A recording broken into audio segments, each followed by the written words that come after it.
Hi, everyone, and welcome back to Brian's Horror Corner, and welcome to day 28 of my 31 Days of Halloween Horror 2024 series and this review video. So, this is actually a bonus review for you guys because this is a movie that I'm going to review today that I did not have on my list for this series at the beginning of the month, but it's a movie that I realized I've seen it before a couple of times, but I've never reviewed it on my channel because it's actually a horror movie that my wife brought into our marriage, one of the few, and it's one of the few that she likes that I can watch with my wife as far as a horror movie goes.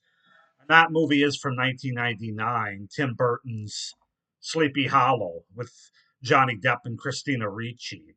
So yeah, me and my wife watched this recently, so I thought I would pop up a review on my channel for it. So this again is a bonus movie, so you're actually going to get 9 reviews as part of this 31 Days of Halloween Horror series, as opposed to 8, like I promised at the beginning. So for day 28, Sleepy Hollow. So let's just go ahead and get into it.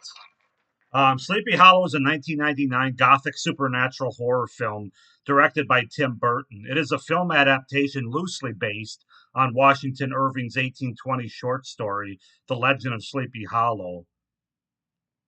The plot follows police constable Ichabod Crane, sent from New York City to investigate a series of murders in the village of Sleepy Hollow by a mysterious headless horseman.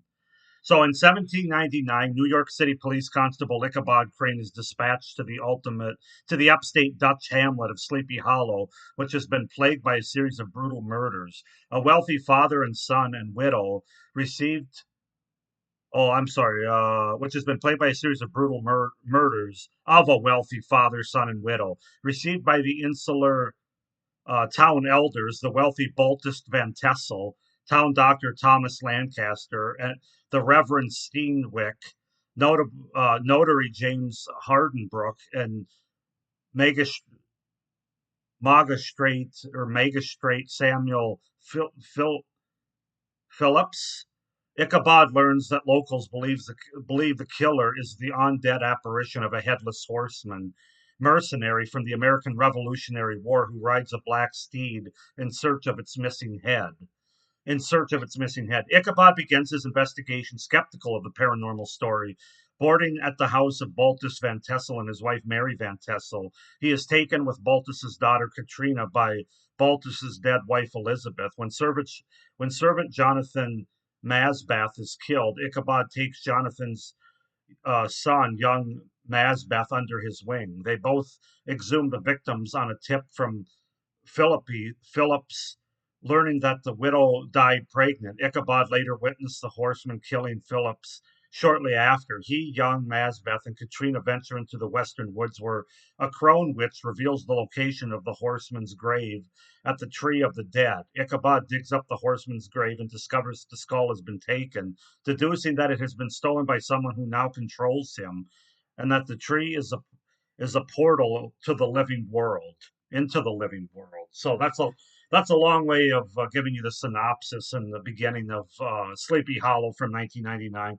As far as the cast goes, Johnny Depp is Ichabod Crane, Christina Ricci is Katrina Ann Van Tessel, Miranda Richardson as Lady Mary Van Tessel, Michael Gambon as Baltus Van Tessel, Casper Van Dien as Brom Van Brunt, Jeffrey Jones as Reverend Steenwick, Christopher Lee as Burgomaster Phillips, Richard Griffins as um, Magistrate Samuel Phillips, Ian McDermott as Dr. Thomas Lancaster, and Michael Gow as Notary James Hardenbrook. Was it Hardenbrook? Did I cut off a word there? Um,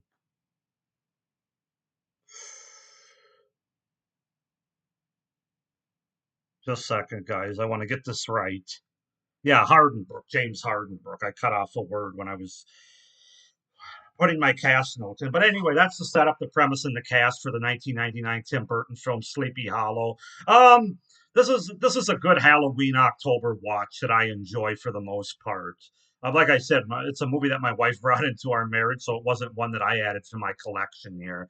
We had it for a while. I had seen it probably a few years after it came out, and then probably about 3 or 4 years ago with my wife. But this is the first time I've watched it in several years, and it really is a good.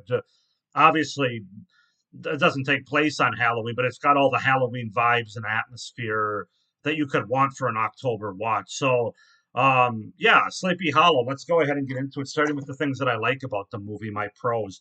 I think the cast is the biggest thing that stands out in this movie. I think the cast is really strong. The acting's really good. Led, of course, by Johnny Depp, who gives a really strong leading performance as Constable Ichabod Crane. Um, both a dramatic as well as kind of a humorous performance. I really like this character and this portrayal of Ichabod Crane here. Um, I thought he did a really great job. I think it's one of the better Johnny Depp performances, frankly. Not that he's got any bad ones necessarily, but I thought he was really strong in this movie. But also the supporting cast: Christina Ricci, Michael Gambon, Richard Griffins, Ian McDermott, Casper Van Dien, Michael Goh. I mean, they're all very good in this movie. The cast is definitely one of the highlights of the movie. And it adds a lot of class and it really grounds the movie more as a result than it otherwise would have been. Because let's face it, the Legend of Sleepy Hollow or Sleepy Hollow, this story of Ichabod Crane, there's some supernatural elements that are kind of they can be kind of hard to get behind if you don't have grounded characters and a grounded caster. So I think the movie does a really good job with that as a result of the performances and the cast that they use in this movie. So that's definitely the biggest pro that stands out. I really like the gothic tone and atmosphere that this movie has, the setting of it in this small town in upper state New York. Um, it all just really works. I mean, of course, it has that typical Tim Burton aesthetic to it that I think works better in this movie than some of his other movies, frankly, because of the story and the premise here, the time period that it takes place based on the novel or the short story, I should say. I think Tim Burton was a great choice to direct this movie. I think his aesthetic that he pretty much has in all of his movies, of course. This and Batman, I think, are his two best movies for me. The 1989 Batman with Michael Keaton. Um, but yeah, this movie's just so atmospheric. I love all the outdoor, just looks and settings, atmosphere that we get. I think it all works very well, and it's definitely one of the best parts of the movie. Um, there's some pretty solid kills too. Of course, well, I think all of the kills are beheading kills, which you would expect with the headless horseman. Um, if he doesn't have a head, other people don't get to have a head, basically. Um, and I would say the beheadings from a kill standpoint work pretty well. You don't want to look too closely. And it's not overly gory, although there is some blood and gore involved here. But for the most part, this movie's more about the atmosphere and the gothic tone and atmosphere that's involved here. But there's some good practical kill effects having to do with the beheadings here that are good.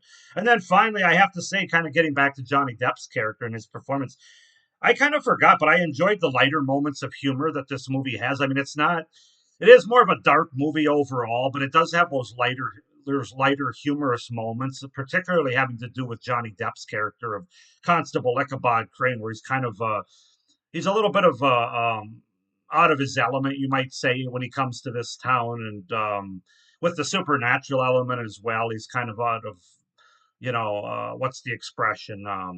A person out of water a little bit with what's going on here, especially initially before he embraces it. So there's some humorous moments that go along with that I quite enjoy because Johnny Depp, as good of a dramatic actor as he is, he's also got some comedy chops. Not like comedy in terms of like slapstick or anything like that, but just with his expressions and his acting chops, he's able to bring humor across the screen with his characters, and he does that really good here with Ichabod Crane. So I really enjoyed those lighter moments of humor, and I think it works for this movie because it doesn't go too far with the comedy. It's not too over the top to make the movie silly. It's still a more dark movie than it is a comedy or anything like that. But just having those moments of levity, I think help it all. They also kind of really help the movie not to be quite as heavy as it would otherwise be. So that's another pro that I have for the movie. As far as cons go, I really only have one big one and then a couple of nitpicky ones. But the big one is I don't really care for the third act reveal having to do with a character that we find out is kind of controlling the strings, if you will, of the headless horseman. Controlling the headless horseman's action. I just felt like it really lessened the evil that the headless horseman provides. Even in the original short story from 1820, but also in the movie adaptation. The headless horseman thought to be the villain here, but I thought it took some of the villain's lore and weight of that villain away from the story here by having this sort of this other character in the movie be the one that's kind of controlling everything and controlling the strings of the puppet that ultimately, sadly, the headless horseman kind of becomes. And it doesn't totally kill the movie, but it was very disappointing, and it definitely lets the third act down for me anyway. I would have preferred that there wasn't anybody controlling the headless horseman, that it was more of a case where, yes, he was looking for his head that was stolen, but not in such a sort of a typical kind of cheap out writing kind of way like they do in this movie. I just think the headless horseman loses something in the third act as a result of all that. Um, that's my biggest con. There is some rather noticeable and at times bad effects using CGI that I could have done without here, having to do with the blood and a little bit of the kills and the beheadings of the kills that go on here too. I would have liked to have seen a little bit more practical across the board, but it was 1999 where CGI was really into the fold. I won't say it's the worst CGI I've seen in a horror movie or any movie for that matter. I've seen worse, but it's definitely present here, and that's a bit of a bummer. And then my final con, which is more of just a personal one, I would have liked to have seen more Christopher Lee in this movie. We get him for about 3 or 4 minutes in a scene at the beginning, but I wish there was a way he could have come back into the movie because Christopher Lee and everything he's ever done throughout his whole career just has such a presence. And I would have loved to have seen him in the second or third act of this movie a little bit more. Again, it doesn't kill the movie or anything. It doesn't make the movie bad. That's just a personal thing that I had. I would have liked to have seen more Christopher Lee later in the movie. I think you really could have added something, especially to a third act that kind of, I don't want to say it crumbled under its own weight. It certainly didn't crumble the movie, but it didn't help it either. So but those are my cons. Overall, guys, this is an enjoyable October watch. Really good performances and cast here, led by these two. I'm going to give Sleepy Hollow a 7 out of 10. Like I said, it would be higher if it wasn't for that third act reveal, which I really do not like it. It'd probably be an 8.5, maybe even a 9 out of 10 if not for that. And some of the noticeable CGI and kill scenes and stuff like that, gore scenes, but not being quite as practical as I like. But overall, very atmospheric, very good October watch. Sleepy Hollow from 1999, 7 out of 10. Go ahead and comment down below your guys' thoughts about Sleepy Hollow from 1999. Do you like it? Do you not?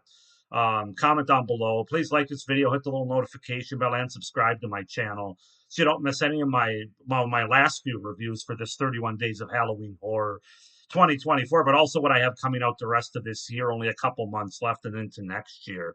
It is hard to believe Sleepy Hollow's 25 years old. Man, time marches on. But anyway, with that being said, I hope you guys are enjoying my 31 Days of Halloween Horror, the reviews that I have for it 2024.